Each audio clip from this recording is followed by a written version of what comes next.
Placer. Un Acá placer, está tu gracias currículum. por invitarme. Vamos a leer entonces el currículum del doctor. Es médico, jefe de la unidad de esófago de la Fundación Favaloro.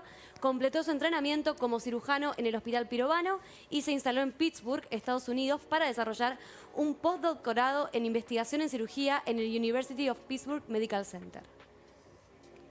Pionero en el tratamiento del reflujo esofágico con estimulación eléctrica del esfínter esofágico interior y se convirtió en el primer cirujano en el mundo en tratar con éxito a un paciente con reflujo luego de una gastrectomía en manga. Obtuvo su doctorado en la Universidad de Buenos Aires. Se unió al Instituto McGowan de Medicina Regenerativa en 2004. Es investigador clínico del CONICET y director del ILEMETIV, Instituto de Medicina Translacional, Transplante y Bioingeniería. ¿Usted entiende todo esto o no entiende nada de lo que está diciendo? Me cuesta bastante, te voy a decir. Solo el reflujo esofágico porque mi mamá lo padece. Oscar también estaba atento a lo que decía del currículum de Alejandro. Gracias por haber venido. Tremendo currículum. Gracias, Guillermo. Bueno, un placer tenerte acá. Reflujo gastroesofágico. ¿Es una enfermedad muy prevalente? Extremadamente, mucho más en Occidente que en Oriente, basado en la dieta que tenemos, a la que nos llevan el deseo y la publicidad. Por ejemplo, ¿qué alimentos son los alimentos? Principalmente los alimentos ricos en grasas y azúcares. Esas son las dos cosas que más contribuyen a aumentar la presión intraabdominal, a trabajar sobre la unión esófago-gástrica. La grasa puntualmente afecta orgánicamente la unión esófago-gástrica y hace que se vaya dilatando y que esa barrera que tenemos contra el reflujo se vaya venciendo, y eso lleva a que el 20% de Occidente pueda padecer reflujo. 20%, un montón. De hecho, no, pero convivo con uno que sí ¿Tenés tiene. reflujo? Sí. Sí, ¿tenés reflujo? No. No, ¿vos? No, yo sí. ya Mirá, estamos en está la estadística. ya está la estadística estadística aquí. cumplida. Sí, clarísimo. Y no falla nunca, cuando doy una clase, lo primero que digo es cuenten a los alumnos, porque cuando le digo 20% me dicen no, es mucho, le digo levante la mano, y son chicos jóvenes, y siempre, pero Sí. Categóricamente el 20%. Eso no significa que el 20% de la cirugía, de los Vaya a operarse. Vaya a operarse, Claro. ¿no? Claramente. Por suerte, operamos una muy pequeña fracción de esos pacientes, que igual es un montón, porque un Sí, pequeño bien. porcentaje, un montón, es un montón. Es un montón. Exactamente. ¿Qué determina que haya que operarlos? Bueno, en general son pacientes que intentaron por todos los medios, tanto dieta, medidas higiénico-dietéticas, cambios de hábito, etcétera, o que han probado medicación contra el reflujo y que no han tenido éxito, o que no pueden tomar la medicación por diferentes contraindicaciones, o que tienen defectos anatómicos muy grandes donde sabemos que la medicación no va a alcanzar. Te quería preguntar algo con respecto a la medicación y también al nerviosismo, porque vos empezás hablando de dieta y de algunos alimentos, pero también yo particularmente hablo como paciente. Cuando tengo más estrés, cuando tengo más ansiedad, cuando tengo más nerviosismo, más aparece todo lo que tiene que ver con el reflujo. Y por otro lado, ¿hasta qué punto se puede tomar todos los días una medicación para el reflujo, para la acidez? Bien, bueno, Es una consulta, te digo. está muy bien. Sí. Yo tomo nota de esto Ahora después. estamos acostumbrados a la consulta virtual, así que no hay Esta ningún es presencial. problema. Esta es presencial. La primera pregunta es muy buena porque hay una frase que dice que el estómago es el segundo cerebro del cuerpo. Y es así. Y no es simplemente una verdad de perogrullo, sino que hay evidencia científica de cómo los factores de estrés contribuyen a una falla en el mecanismo de barrera. Con lo cual, cuando estamos de vacaciones, en general comemos un poquito más y nos molesta un poquito menos, y cuando estamos estresados en el trabajo, comemos un poquito menos y nos molesta un poquito más. Y con respecto a tu segunda pregunta, de cuánto tiempo uno puede tomar una medicación, es una gran pregunta que de hecho no tiene una respuesta exacta. Si uno lee el prospecto, deja la medicación inmediatamente, porque el prospecto dice medicación hecha para tomar no más de 30 a 60 días. Entonces, uno dice, pero como hace 5 años estoy tomando el omeprazol y no pasa nada. La realidad es que la evidencia científica hace muchos años viene tratando de contestar esa pregunta, y lo que ha contestado es que hay asociaciones parciales, pero no se encontró una consecuencia directa. Es una cosa un poquito muy técnica desde el punto de vista científico para explicar en este tiempo corto, pero no es lo mismo una asociación entre hay más enfermedad de tal tipo y tal medicación, que cuando hay una consecuencia directa que hace que los médicos digamos, esta medicación no va más porque trae este efecto adverso. Son dos cosas diferentes. Entonces hay asociaciones, pero no hay una consecuencia directa y en realidad la medicación para el reflujo es una medicación extremadamente segura y la mayoría de los pacientes andan bien con medicación. De hecho, de este 20% que hablábamos en Occidente, el 75%, el 70-75% tiene muy buena respuesta a la corrección de los hábitos, la dieta y la medicación, una combinación de ambas. Esos pacientes en general andan muy bien. Después tenemos un 20% que entran en una zona gris, en que todavía tienen algo de respuesta a la medicación, pero no están satisfechos con su calidad de vida y que no está claro que sean candidatos a cirugía. Y hay un 5% donde nadie duda y dice, este paciente es para operar. El que más nos debe ocupar como médicos y como investigadores es ese 20-25% que está insatisfecho con su calidad de vida, pero que no está claro que tenga indicación para una cirugía. Ahí es donde a mí, por ejemplo, mi lado investigador me atrae más y me lleva a buscar nuevas tecnologías, tratamientos endoscópicos del reflujo, porque uno por ahí no se quiere someter a una cirugía, pero una cosa endoscópica que me corrija parcialmente la válvula me ayuda a dejar la medicación. Entonces nosotros ponemos mucho foco en la parte de investigación en ese lado.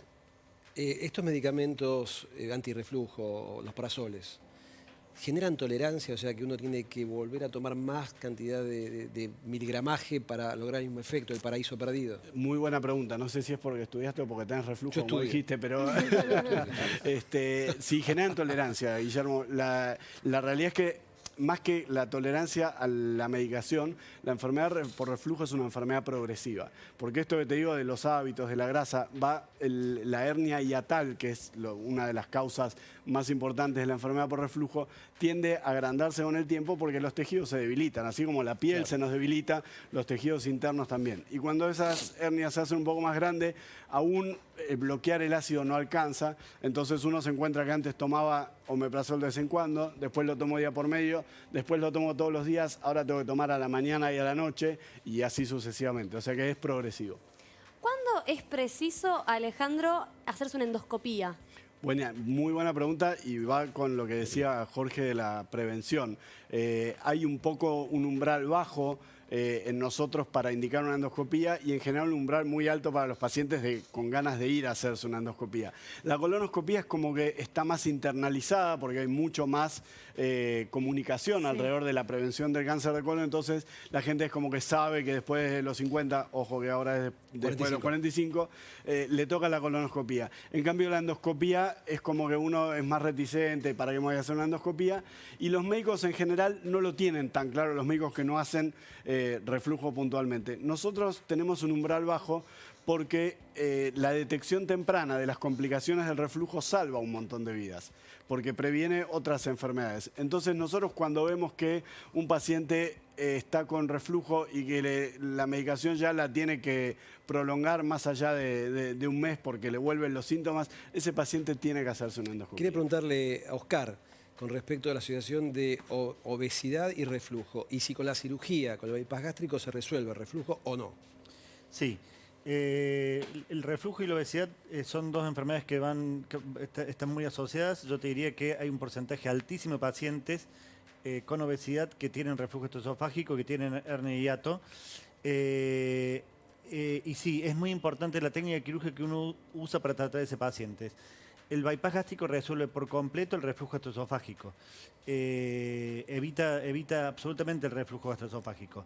Hay una de las cirugías que se usa para tratar la obesidad, que es la manga gástrica. Alejandro por allí puso en el currículum el tratamiento de un paciente con manga gástrica por reflujo gastroesofágico.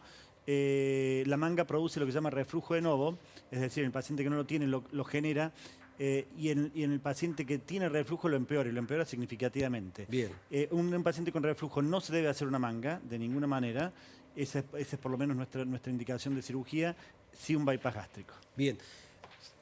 De hecho, me gustaría que... sumando a eso, la técnica quirúrgica del bypass muchas veces se usa en pacientes no obesos para realmente frenar el reflujo en pacientes que tienen un esófago muy complicado por el reflujo. O sea que es el tratamiento, digamos, más efectivo contra el reflujo. Obviamente es una cirugía más grande que la cirugía tradicional del reflujo, pero es muy efectiva. Recién hablabas de las causas o las comidas o los alimentos que pueden complicarlo. ¿Cuáles son los que pueden favorecer a que uno se sienta mejor? Por ejemplo, como surge la idea colectiva de que los lácteos hacen bien si uno tiene reflujo. ¿Esto es cierto? Bueno, ¿Es una no, creencia? es una creencia porque de hecho los lácteos tienen grasa y pueden tener azúcar. O sea que si yo tomo todo descremado y todo light, lo más probable es que lo pueda tolerar bien. Pero básicamente para la gente se quede descremado y light es seguro contra el Alejandro, nos queda poco tiempo, contamos la cirugía, ¿cómo es?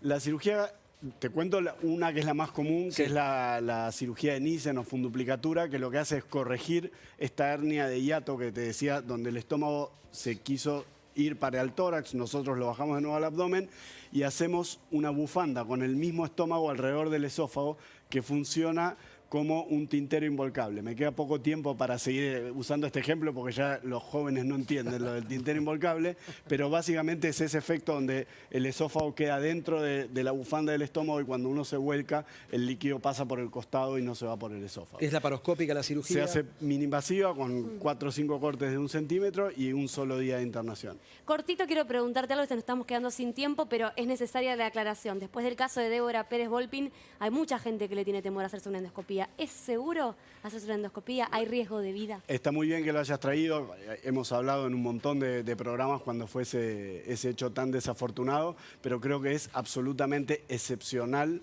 y que no tiene nada que ver con la realidad. Es mucho más seguro, y Jorge con sus estadísticas lo puede decir, hacerse una endoscopía que cruzar la calle. Sí, sí.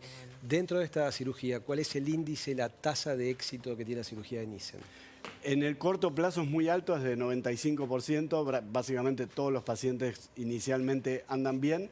En el largo plazo, como es una enfermedad que depende de la calidad de los tejidos, hay un 15% que puede volver a tener algún síntoma de reflujo. No significa que vuelva a tener la misma enfermedad que antes, muy mínimo porcentaje sí. La gran mayoría de ese 15% que vuelve a tener síntomas, en general con dieta y con medicación lo controla bien. Después de la cirugía, ¿es necesario seguir tomando prazoles o se termina la medicación? En el 70% de los casos no toman más medicación. Bien, excelente. Bueno, un placer, tener un lujo, la verdad, tener los 4 acá, impecable. Muchas gracias. Jorge, un crack. Muchas gracias. Y me encanta el trabajo que hace en la Fundación Trauma y es importantísimo para la gente saber que el trauma es una enfermedad. Bueno, tienen las puertas abiertas para que trabajemos en prevención. Bien. Oscarcito, un placer. Gran cirujano, unas estadísticas que vuelan por el mundo, ¿no? 17.000 bypass gástricos. Laratro, saludos a tu marido. Muchas gracias, muy interesante. Gracias, la verdad que ha un sido placer un programa tenerte muy acá. interesante. Gracias también a los doctores. Gracias por haber participado. Gracias, Ale. Guille. Guillermo, Muchísimas un placer. gracias. Un gustazo. Aprovecho para saludar también yo mientras nos vamos despidiendo. Y a Un vos, placer. y a vos, Sofi, un placer tenerte acá. Un ¿Aprendiste? placer, por supuesto. Un montón. Bueno, nos vemos como siempre todos los domingos aquí a las 15 horas en Doctor C por C5N. ¿Con Sofi o con Agustina? Chau.